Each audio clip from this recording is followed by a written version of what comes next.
بسم اللہ الرحمن الرحیم، السلام علیکم۔ میں ہوں ساجد گندل، آپ دیکھ رہے ہیں میرا آفیشیل یوٹیوب اور فیس بک چینل۔ آج 28 جولائی ہے سال 2022۔ تین بڑی عام خبریں ہیں جو آج کی ویڈیو میں آپ کے سامنے رکھنی ہیں۔ چودھری شجاعت حسین اور طارق بشیر چیمہ کو کاف لیگ سے فارغ کر دیا گیا ہے۔ آج ایک انتہائی عام اجلاس ہوا ہے، اس کی ڈیٹیل آپ کے سامنے رکھوں گا۔ شیریں مزاری اور فرح حبیب سمیت پی ٹی آئی کے 11 ممبران کے استعفے منظور کر لیے گئے ہیں۔ یہ استعفے کیوں منظور کیے گئے ہیں اس پر بھی بات کریں گے۔ پی ڈی ایم کا آج اجلاس ہوا ہے، انہوں نے اعلان کیا ہے کہ حکومت اپنی مدت پوری کرے گی۔ پاکستان بے شک معاشی طور پر دیوالیہ ہی کیوں نہ ہو جائے، عمران خان اور فضل الرحمان کی کھلی جنگ شروع ہو چکی ہے، اور مریم نواز نے آج عدالت پر اور ججز پر بڑے سخت حملے کیے ہیں۔ ون بائی ون ان خبروں کی تفصیل آپ کے سامنے رکھوں گا، اور امید کروں گا کہ آپ سماعت کرنے کے بعد ہمیشہ کی طرح اپنے قیمتی فیڈ بیک سے ضرور آگاہ کریں گے۔ قومی اسمبلی سیکریٹریٹ نے باقاعدہ طور پر ایک پریس ریلیز جاری کر دی ہے، اور انہوں نے بتایا ہے کہ فرح حبیب اور شیریں مزاری سمیت پی ٹی آئی کے ممبران اسمبلی جنہوں نے استعفے پیش کیے تھے، پہلے مرحلے کے اندر 11 ممبران اسمبلی کے جو استعفے ہیں وہ منظور کر لیے گئے ہیں، اور الیکشن کمیشن آف پاکستان کو کہا گیا ہے کہ ان ممبران کو ڈی نوٹیفائی کر دیں۔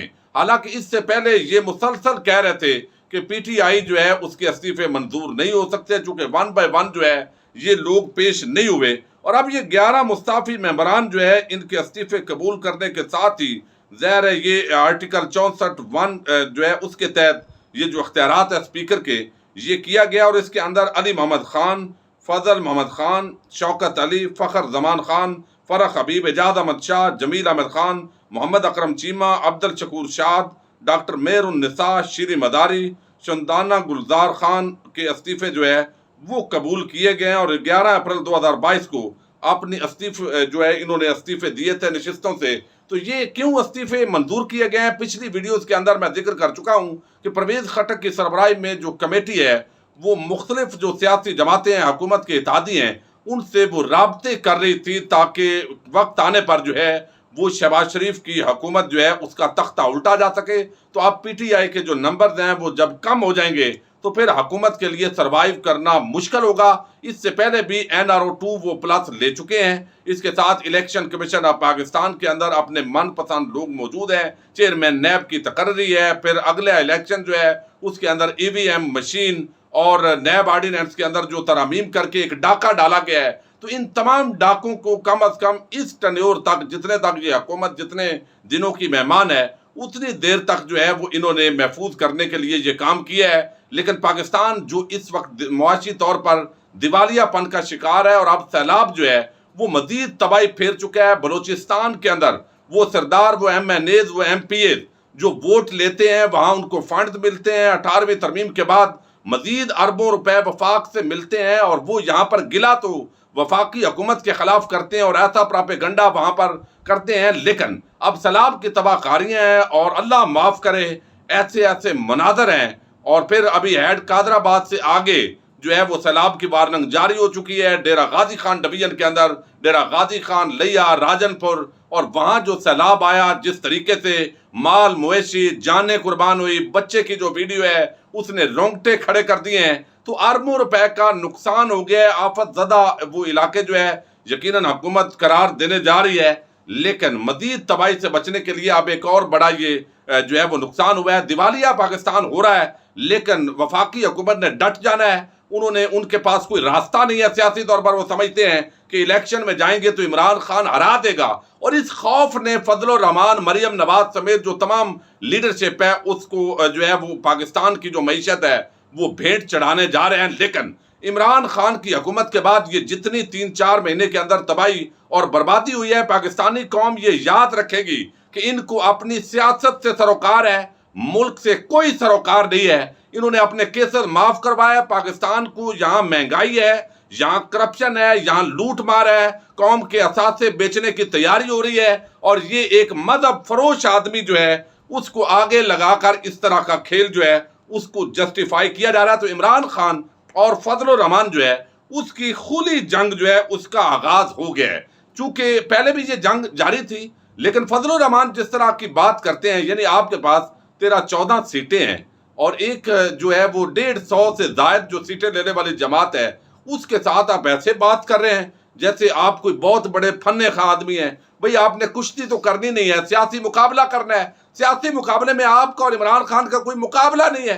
اگر آپ چاہتے ہیں، مقابلہ کرنا چاہتے ہیں، تو فری اینڈ فیئر جو ہے وہ وہاں پہ اکھاڑے کے اندر ایک پہلوان کھڑا ہے، آپ کو بلا رہا ہے، بھائی آؤ ادھر آ کے پہلوانی دکھاؤ، وہاں نہیں کرتے، لیکن میڈیا کے اوپر جو ہے وہ شور مچایا جا رہا ہے۔ تو آج پی ڈی ایم کا اجلاس ہوا اور اس کی اندرونی کہانی کے حوالے سے مختلف چیمگوئیاں جاری ہیں، لیکن وہ تو صبح کی ویڈیو میں آپ کے سامنے رکھوں گا۔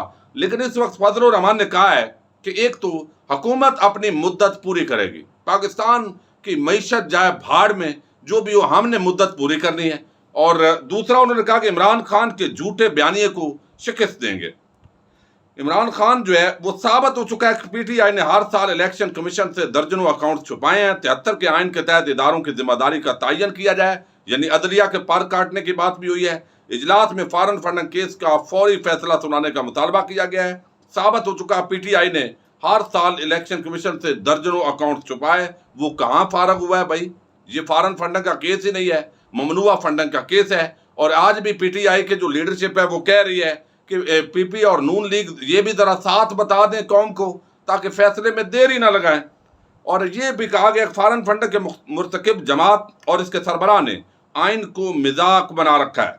فول کوٹ کے ذریعے آرٹیکل 63A کی تشریح کے لیے صدارتی ریفرنس بھیجنے کی سفارش کی گئی ہے۔ اب یہ عدلیہ کے پر کاٹنے چند روز میں عام فیصلے سامنے آ جائیں گے۔ اب یہ کہا جا رہا ہے کہ عمران خان کے خلاف کچھ مقدمات بناؤ، کسی طریقے سے گرفتار کرو تاکہ ملک کے جو حالات ہیں وہ مزید ہنگامہ خیز ہوں، اور کوئی حل نہیں ہے۔ مریم نواز نے جو آج عدلیہ پر حملے کیے ہیں، ایک ایسی مجرمہ، ایک ایسی ثابت شدہ مجرمہ جو ضمانت پر رہا ہے، اور وہ جس طریقے سے دندناتے پھر رہے ہیں سارا شریف خاندان، شہباز شریف، حمزہ شہباز، یہ بھی اس ملک کے کمزور نظام کی علامت ہے، جو منی لانڈرنگ کے اندر، چوری میں، ثانیہ ماڈل ٹاؤن کے قتل عام میں مرکزی ملزمان ہیں۔ وہ اب عدلیہ اور ججز پر تنقید کر رہے ہیں اور ان کو کوئی پوچھنے والا نہیں ہے، اور وہ یہاں پر ڈرا بھی رہے ہیں۔ اور مقصد کیا ہے کہ نواز شریف کو اقامے پر سزا ہوئی، یہ بڑا کمزور بات ہے، غلطیوں کی تلافی کرو، نواز شریف کو واپس آنا چاہیے، لیول پلینگ فیلڈ ملنی چاہیے، اور پھر جو ہے وہ یہاں عمران خان کا مقابلہ ہو سکتا ہے۔ تو کیسوں کی نواز شریف کو معاف کیا جائے، یہ ہے اصل اس وقت جو اگلا سٹینڈ ہے، اور جس کی وجہ سے عدلیہ پر حملے ہو رہے ہیں۔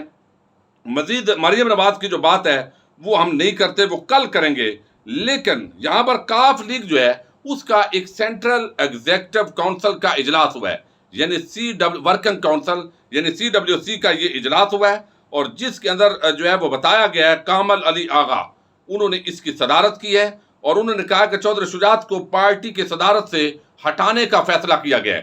یعنی چودھری شجاعت ہے وہ سفارش کر دی گئی ہے، اور ظاہر ہے آگے جو ہے وہ ایگزیکٹو کمیٹی اس کو اپروو کرے گی۔ کامل علی آغا نے بتایا کہ سینٹرل ورکنگ کمیٹی کے اجلاس کے لیے تمام ممبران کو مدعو کیا گیا تھا، اور اس میں 83 ممبران شریک تھے۔ اجلاس میں پارٹی صورتحال پر غور کیا گیا۔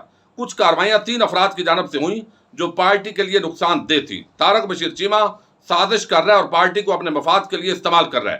سینٹرل ورکنگ کمیٹی نے اتفاق رائے سے چودھری شجاعت اور طارق بشیر چیمہ کو عہدے سے ہٹانے کا فیصلہ کیا ہے۔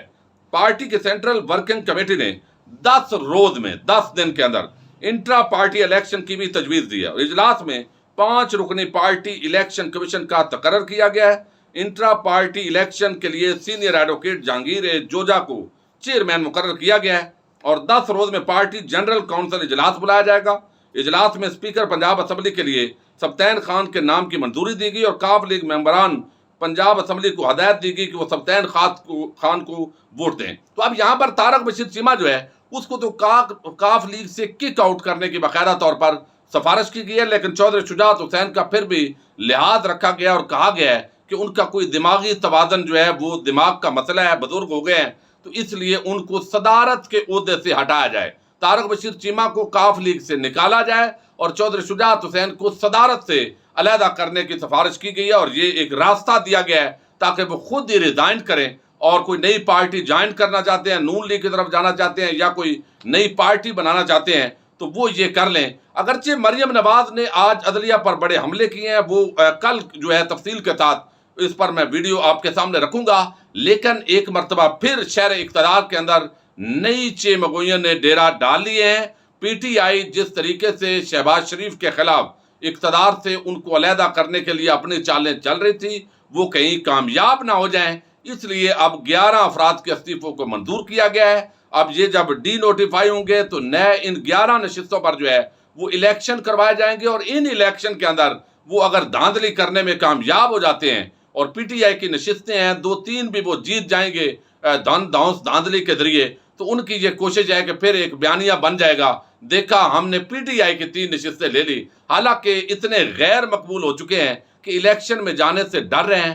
پاکستان کے اندر معاشی تباہی پھیل رہی ہے، لوگ مہنگائی میں پس گئے ہیں، غریب آدمی کا کوئی پرسان حال نہیں ہے، اور دوسری طرف سیلاب جو ہے اب مزید لوگوں کا جینا دوبر کر رہا ہے، اور کروڑوں کے اور اربوں کے نقصانات ہو رہے ہیں، لیکن سیاست سے فرصت نہیں ہے۔ اقتدار سے چمٹے رہنے کا یہ جو نشہ ہے، 26 کلومیٹر کی حکمرانی بھی یہ چھوڑنے کے لیے تیار نہیں ہے۔ بہرحال پی ٹی آئی کی اس حوالے سے کیا حکمت عملی ہوگی اس پر بھی بات کرتے رہیں گے۔ اجازت دیجیے، اللہ حافظ۔